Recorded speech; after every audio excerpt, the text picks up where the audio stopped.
Let's mic day special. नमस्कार, let's mic में आपका स्वागत है। डे स्पेशल के साथ मैं राखी जैन। 9 मार्च 1959 ये वो दिन है जब एक साधारण सी प्लास्टिक की गुड़िया ने दुनिया के खिलौना उद्योग और लोकप्रिय संस्कृति में एक नया अध्याय लिख दिया। इसी दिन दुनिया के सामने पहली बार बारबी डॉल पेश की गई।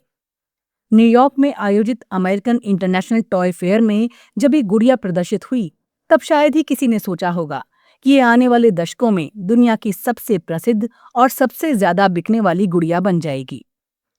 बारबी की रचना अमेरिकी उद्यमी रूथ हैंडलर ने की थी, जो खिलौना कंपनी मैटर की सह संस्थापक थी। रूथ हैंडलर ने अपनी बेटी बारबरा को कागज की गुड़ियों से खेलते देखा, जो बड़ी उम्र की महिलाओं के किरदार निभाती थी। तभी उनके मन में विचार आया कि बच्चों के लिए ऐसी गुड़िया बनाई जाए जो किसी शिशु की तरह नहीं, बल्कि एक वयस्क महिला की तरह दिखे, ताकि लड़कियां अपने भविष्य के सपनों को उस पर कल्पना कर सके। यहीं से जन्म हुआ बारबी का। इस गुड़िया का नाम पूरा रखा गया बारबरा मिलीसेंट रॉबर्ट्स, जो हैंडलर की बेटी के नाम से प्रेरित था।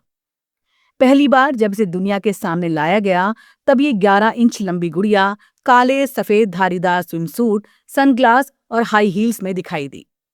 उस दौर में ये एक बिल्कुल नया विचार था, क्योंकि उस समय तक ज्यादातर गुड़िया बच्चों जैसी दिखती थी। पहले ही वर्ष में बारबी की लगभग 3 लाख गुड़िया बिक गई। ये सफलता खिलौना उद्योग के इतिहास में एक नया मोड़ थी। बारबी केवल एक खिलौना नहीं रही, बल्कि ब्रांड बन गई। जल्द ही उसके लिए कपड़े, घर, कार और अलग अलग पेशों के रूप भी सामने आने लगे।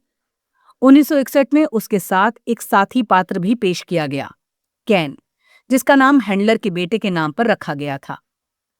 बारबी की लोकप्रियता का एक बड़ा कारण यह भी था कि उसने लड़कियों की कल्पनाओं को नए आयाम दिए। समय के साथ साथ बारबी ने 200 से ज्यादा पेशों का प्रतिनिधित्व किया। वो डॉक्टर बनी, पायलट बनी, अंतरिक्ष यात्री भी और वैज्ञानिक भी। ये संदेश देने की कोशिश थी कि लड़कियां अपने सपनों की कोई भी मंजिल चुन सकती हैं। हालांकि बारबी की यात्रा विवादों से भी अछूती नहीं रही। कई आलोचकों ने कहा कि उसका शरीर आकार अवास्तविक सौंदर्य मानकों को बढ़ावा देता है।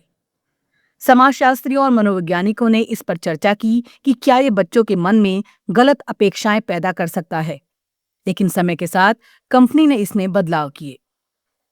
आज की बारबी पहले की तुलना में कहीं अधिक विविध और समावेशी है। अलग अलग त्वचा रंग, शरीर के आकार, पेशे और क्षमताओं के साथ नई बारबी श्रृंखलाएं बनाई गईं। इनमें व्हीलचेयर वाली बारबी, वैज्ञानिक बारबी, खिलाड़ी बारबी और यहाँ तक कि विभिन्न संस्कृतियों का प्रतिनिधित्व करने वाली बारबी भी शामिल है। एक खिलौना होते हुए भी बारबी ने सांस्कृतिक और सामाजिक विमर्श को प्रभावित किया है। फिल्मों, टीवी कार्यक्रमों, फैशन और पॉप संस्कृति में इसका प्रभाव स्पष्ट दिखाई देता है। 6 दशकों से अधिक समय में दुनिया भर में 1 अरब से ज्यादा बारबी गुड़िया बिक चुकी हैं और ये 150 से अधिक देशों में उपलब्ध हैं। बारबी की सफलता ने खिलौना उद्योग के मार्केटिंग तरीकों को भी बदल दिया। ये पहला ऐसा खिलौना था जिसे बड़े पैमाने पर टेलीविजन विज्ञापनों के माध्यम से प्रचारित किया गया। इससे ये बच्चों के बीच तेजी से लोकप्रिय हुआ और खिलौना उद्योग में विज्ञापन की नई रणनीति शुरू हुई। 9 मार्च इसलिए केवल एक खिलौने के जन्म की तारीख नहीं है, ये उस विचार की शुरुआत का प्रतीक है जिसमें कल्पना, सपने और पहचान का मेल होता है। बारबी ने दुनिया भर की पीढ़ियों को यह संदेश दिया कि खेल केवल मनोरंजन नहीं, बल्कि कल्पना शक्ति और आत्मविश्वास का माध्यम भी हो सकता है। आज भी जब बच्चे बारबी से खेलते हैं तो वो केवल गुड़िया से नहीं खेल रहे होते, वो अपने भविष्य की कल्पना कर रहे होते हैं। यही कारण है कि 1959 में जन्मी ये छोटी सी गुड़िया समय के साथ एक वैश्विक सांस्कृतिक प्रतीक बन गई। 9 मार्च हमें यही याद दिलाता है कि कभी-कभी एक साधारण सा विचार भी पूरी दुनिया की कल्पनाओं को बदल सकता है। बारबी की कहानी उसी कल्पना की कहानी है, जो खिलौनों की दुनिया से निकलकर संस्कृति और समाज तक फैल गई। डे स्पेशल में फिलहाल इतना ही। देखते रहिए, सुनते रहिए लेट्स माइक। नमस्कार। आप सुन रहे थे let's mic more than radio. Follow कीजिए हमें हमारे सोशल मीडिया प्लेटफॉर्म्स पर। आप सुन रहे थे let's mic more than radio.